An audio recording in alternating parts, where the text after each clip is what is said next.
Hey, as I kick off my blog, heysweetmama.com, I thought that it'd be fun to start out with a video of some of the things that I've been thinking about lately. In 2019, this year, I couldn't come up with my word for the year. So each year I like to come up with a word that's kind of a theme for the year, and it was eluding me.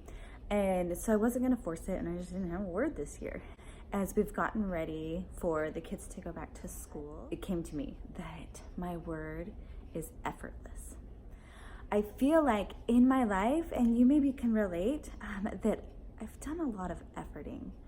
And it reminds me of a story when I was a kid. I was in a tumbling class, and I loved gymnastics. And so I was working really hard and worked up to be able to do a back handspring. And right at this point in the program, they'd cut my class, and my coach had suggested that I go up a class. And so I show up on the first day, and he tells all of us there to do a round off and 10 back handsprings for a warm up. And I was like, oh, and I watched these girls do these beautiful round offs, and then these just bouncing, continuing back handsprings, just boom, boom, boom, boom, boom, boom, boom, down the mat. Seems like within seconds they were down the mat. And then it was my turn, and I knew I could do one, so I could probably do 10. And so I efforted my way through these 10 back handsprings, throwing my arms back for another back handspring and another back handspring.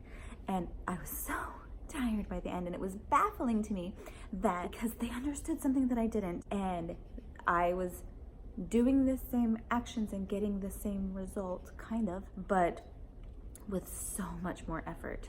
And you guys, sometimes do we feel like this in life? Like, wait a minute, how is it so hard to keep this house clean? So there have been a few things that have just been like the proverbial how to do 10 back handsprings.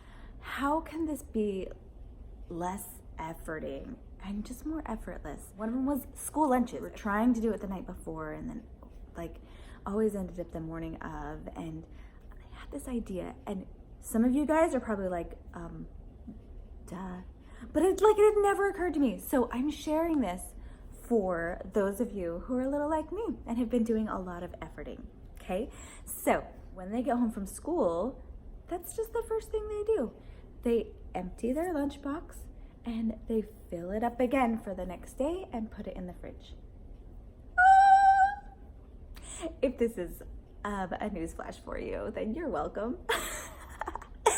And so that is something that is changing everything. And I knew that going into this, that it would take a little more efforting because they're not used to it.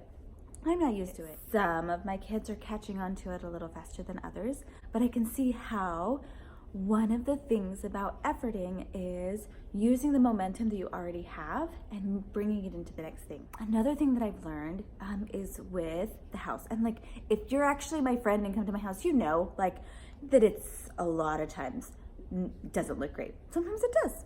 It just depends. You never know. But one of the things that I've learned is that I can actually get a whole lot done in 15 minutes. If I can plan 2 times a day where I just take the momentum that I already have and keep on going and spend 15 minutes just picking stuff up or whatever, then I can stay a lot more on top of things. So one of those times is after I put the kids to bed, I like to do a quick sweep. Actually, I don't like to do a quick sweep. After I put the kids to bed, what I like to do is I like to sit on the couch and read a book or watch a show. But if I can fight that, and if I can just say just 15 minutes, and then I get to go do the things that I want to do. Those are some of my thoughts and tips, and I hope this is helpful for you.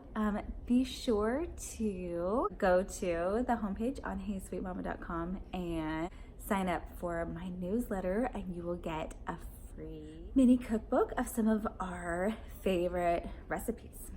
So thanks, guys.